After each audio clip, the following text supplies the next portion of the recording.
네, 안녕하세요. 클린트 인사드립니다. 다들 무고하고 평안하셨죠? 좋은 주말 되시기를 바라고요.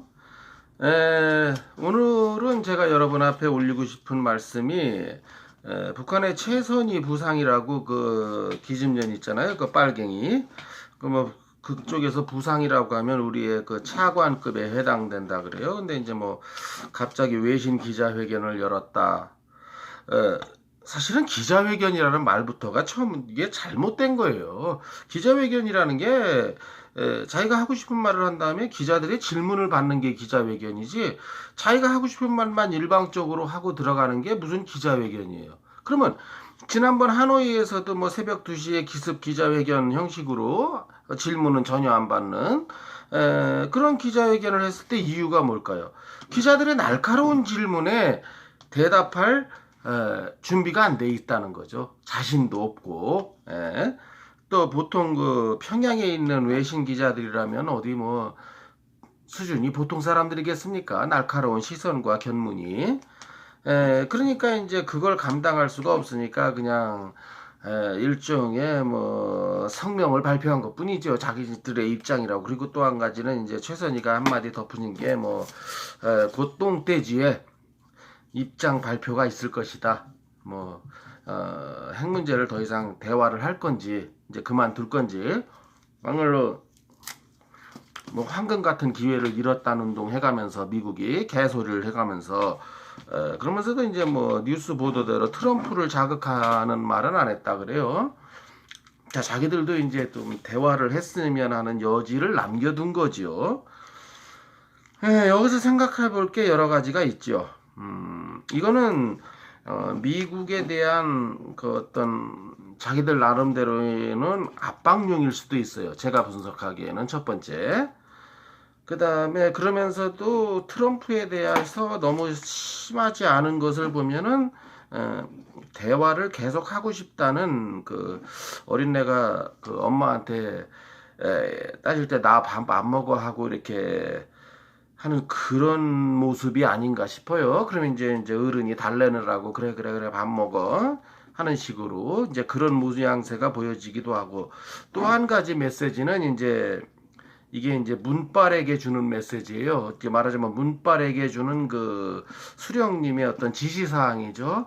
자, 이 정도 됐으니까 이제 네가 중간에서 알아서 기어 하는 이제 이 두 가지가 내포되어 있는 거지요. 이거 뭐 분석이랄 게 뭐 있습니까? 저같이 전문가도 아닌 사람 눈에도 이렇게 훤히 보이는데요.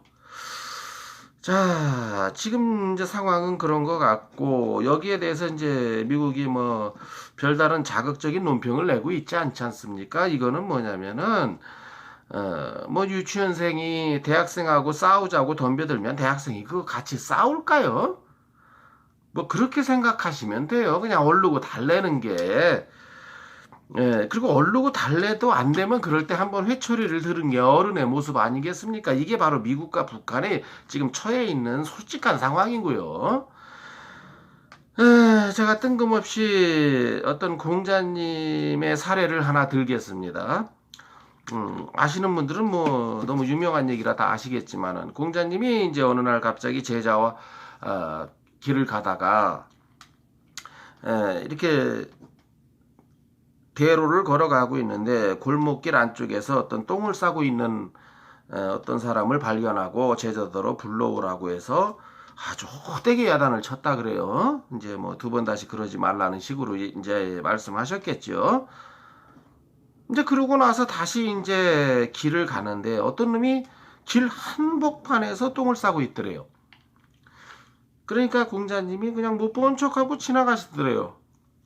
그러니까 제자 입장에서는 궁금하잖아요. 아까는 불러오라고 해서 호되게 야단을 치더니 이번에는 본 척도 안 하고 지나가시니까 선생님 왜 저 아까는 그렇게 그저 호되게 호통을 치시더니 이번에 이렇게 본 척도 안 하고 지나가십니까? 그러니까 야단도 야단칠 값어치가 있는 사람한테 야단을 치는 것이다. 다시 말하면 야단칠 값어치조차도 없는 사람은 야단치는 것 자체가 시간 낭비여 정력 낭비다. 이런 의미시겠죠. 그나마 골목길 뒤에서 숨어서 그런 사람은 그나마 생각이 있고 양심이 있다는 거죠. 그러나 길 한복판에서 그런 짓을 하고 있는 사람은 이거는 뭐 생각이고 뭐고 없는 존재라는 거죠. 그러니 그런 생각도 없는 존재하고 뭘 야단을 치느냐. 여기서 주는 교훈은 야단을 쳐도 야단을 치면 그걸 받아들이고 바뀔 사람한테 야단을 치라는 거지. 아예 야단을 쳐봐야 야단 치는 사람 입만 아플 때는 값어치가 없을 때는 야단도 치지 말라는 이런 교훈 아니겠습니까? 공자님의. 그럼 여기에 빗대어 작금의 현실을 본다면 이 김정은이가 대로 한가운데서 똥을 싸고 있는 놈이나 똑같은 놈이에요. 지금 국제적 질서에서도 그 영변 핵시설 하나 보여주고 자기가 얻어갈 걸 다 얻어가려고 했죠. IAEA이고 이런 데서도 다 발표하지 않았습니까? 회담 중에도 이놈들은 핵무기를 만들었고 플루토늄을 생산했고 다 검증된 거를. 그리고 또 미국이 가지고 있는 증거를 들이밀으니까 이제 똥 씹은 얼굴이 되는 김정은이 표정은 다 보셨고요. 전 세계가 다 봤지 않습니까? 그리고 정말 북한이 핵 비핵화 의지가 있다면 영변이든 분강이든 뭐 요즘 말하는 동창인가 어디든 다 드러내면 될 거 아니에요. 그러기 싫다는 거 아닙니까? 그러기 싫다는 건 뭐예요? 비핵화 의지가 없다는 게 만천하에 이번 하노이 회담에서 밝혀졌다는 거 아니에요. 그리고 또 한 가지는 최선희의 이번 그 발표에 의해서 더더군다나 이제 핵을 가지고 게임을 한번 해보자는 거잖아요. 그러면 이렇게까지 됐으면 이제 우리가 바보가 아닌다, 문빨 같은 미친놈이 아닌 다음에는 북한은 핵 의지가 비핵화 의지가 없구나. 이건 삼척동자도 아는 얘기잖아요. 그리고 비핵화를 하지 않을 거라는 건 그 유튜브에 있는 수많은 우파 그 유튜버들과 또 방송에 출연하는 수많은 그 우파 패널들이 말하지 않았습니까? 그리고 자기들이 300만을 굶겨 죽여가면서 만든 핵이에요. 이걸 포기하겠습니까? 안 한다는 게 태영문 공사님의 말씀이 딱 맞는 말이지요. 자, 이렇게 만천하에 드러난 사실을 알게 됐을 때 이제 대한민국도 그렇고 미국도 그렇고 국제사회는 어떻게 될까요? 이제 한번 이건 도저히 안 되는구나. 대화도 대화가 되는 사람하고 하는 거잖아요. 꽉 막히고 대화가 안 되는 사람하고 무슨 대화를 합니까? 이제 북한이 그런 존재라는 게, 김정은이 그런 존재라는 게 만천하에 드러났잖아요. 그럼 이제는 뭘까요? 대화라는 건 군사력이라는 마지막 무기를 쓰지 않기 위해서 서로 노력하는 게 대화인데 그게 다 끝났으니까 이제 남은 옵션은 하나, 군사력밖에 없잖아요. 이제는 한번 북한을 쳐서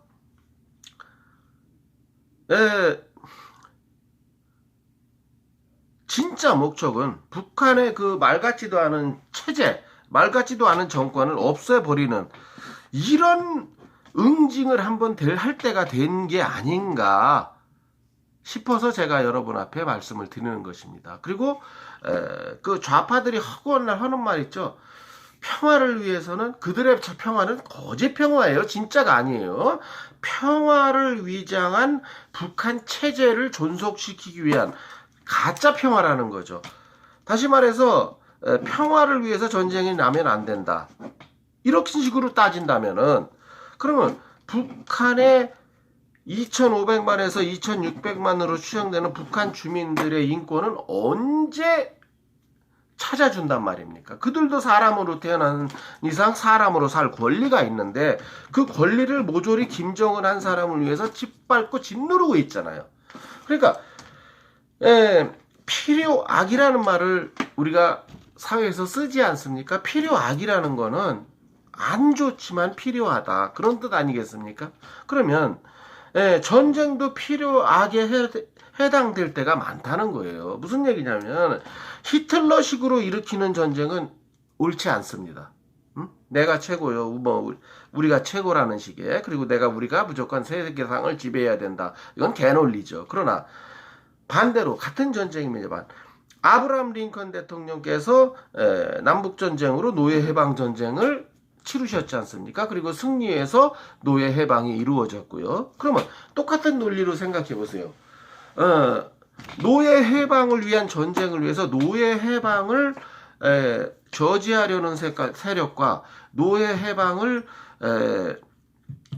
시키려는 세력이 맞붙어서 양쪽에 다 피해가 컸잖아요. 피해가 두려워서 노예 해방 전쟁을 하지 않았다면 지금도 흑인들은 노예로 살아야 되는 거예요. 이게 옳단 말입니까? 그러니까 때로는 필요악, 사실 필요악도 아니죠. 이런 건 필요선일 수도 있는 거죠. 그리고 그로 인해서 피해 보시고 돌아가신 분들에 대한 참 그 안타까움이나 이런 거는 똑같이 느낍니다. 그러면 지금 저 좌빨들이 말하는 가짜 평화가 왜 가짜 평화냐면요, 평화를 위해서 전쟁은 나면 안 된다. 말은 그럴싸하지만 그들의 속내는 뭔지 아세요? 이걸 빌미해서 김씨 가문 일가의 영원한 독재를 보존해줘야 된다. 이것과 같은 맥락이 되기 때문에 이것이 큰 문제라는 거예요. 언젠가 한번 끊을 때는 끊어야 되죠.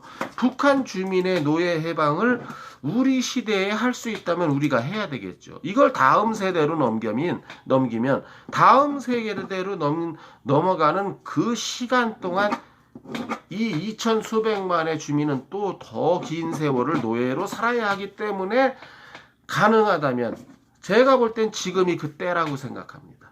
이렇게 모든 것이 세상에 만천하에 드러났을 때 이번이 응징해야 될 때가 아닌가, 이런 생각에서 여러분들 앞에 제 주장을 한번 펼쳐보는 거예요.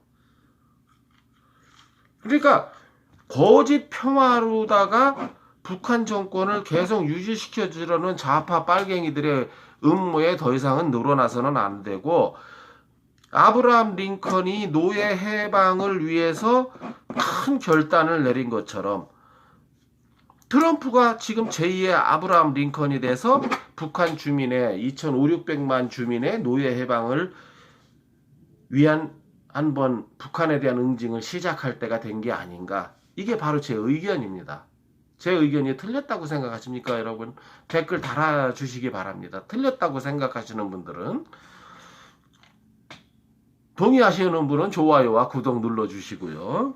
그리고 이 북한의 핵 문제가 한국과 미국, ICBM을 이용해서 미국이 위협을 받고, 대륙간 탄도미사일, 한국은 가까우니까 말할 필요도 없고요. 이게 두 나라만의 문제가 아니에요. 국제 경찰 국가를 자처하는 미국이 사실 그런 역할을 하고 있고요. 지금 미국 말고 전 세계 경찰 국가 노릇을 누가 한단 말입니까? 능력도 안 되고요, 다른 나라들은. 북한 핵 문제가 그렇게 한국과 미국의 그 한정된 문제가 아니고 세계적인 문제이기 때문에 미국이 나서는 거예요. 왜 세계적인 문제냐? 북한 집단이 핵을 어디다 팔아먹습니까? 이슬람 테러 집단들하고 교류하잖아요. 팔아먹기 위해서. 실례로 시리아한테 2년 걸쳐서요. 북한과 시리아의 합작품으로 핵 기지가 건설됐잖아요. 다행히 이스라엘 편대가 가서, 편대라면 이제 공군기 4대를 말하는 거죠. 단 10초 만에 박살내버렸잖아요, 미사일로. 참 부러운 거죠. 우리 공군도 좀 한 번쯤은 영변 핵시설 가서 그냥 한번 폭격하고 돌아오면은 우리가 맨날 당하지만 말고요. 맨날 연평도 맞고 천안함 폭침하고 그 다음에 모여서 데모하고 그것도 중요하겠습니다만, 우리도 한번 이에는 이, 눈에는 눈 식으로 한번 갚아주는 것도 좋은데 왜 우리는 이스라엘처럼 하지 못하는지. 어떤 이는 그래요. 미국의 통제를 받지 않느냐. 미국의 통제를 받는 건 이스라엘도 마찬가지예요. 그러나 주권을 위해서는 자기들이 먼저 행동으로 보이지 않습니까? 참 부러워요, 이런 이스라엘의 자세가. 자, 그렇게까지는 못하더라도 미국이 주도하는 어떤 북한 응징 프로그램이 있다면 대한민국 군이 적극 협조해서 이번에 한번 북한을 응징하고, 더 나아가서는 아주 그냥 이 체제 같지도 않은 체제, 아주 공산주의를 멸공 없애버리는 이런 좀 계기가 되었으면 하는 게 제 개인적인 바람입니다. 그러니까 평화라는 이름으로 김정은 정권을 계속 유지시키려고 하는 이 빨갱이들의 수작에는 넘어가시면 안 되죠. 바로 그런 거를 말하고 있는 게 저런 주권방송이나 서울의 소리 백은종이 그런 그 뭐 김어준이 뭐 새가 날아든다 이런 종자들이에요. 여러분 그 거짓 평화에 넘어가지 바르셔야 되겠고요. 응징할 때가 됐으면 응징을 하는 것도 필요선일 수가 있습니다. 더 큰 대의를 위해서요. 이게 제가 오늘 여러분 앞에 전달드리고 싶은 말씀이었습니다. 네, 오늘 이만 하겠고요. 뭐 동의하셨다면 좋아요와 구독 버튼 꾹꾹 꽉꽉 눌러주시면 감사하겠고요. 공유까지 해주신다면 더더욱 감사하겠습니다. 자, 또 다음번 영상에서 다른 컨텐츠로 찾아뵐 것을 약속드리면서 오늘은 이만 적겠습니다. 모두들 안녕히 계세요. 감사합니다.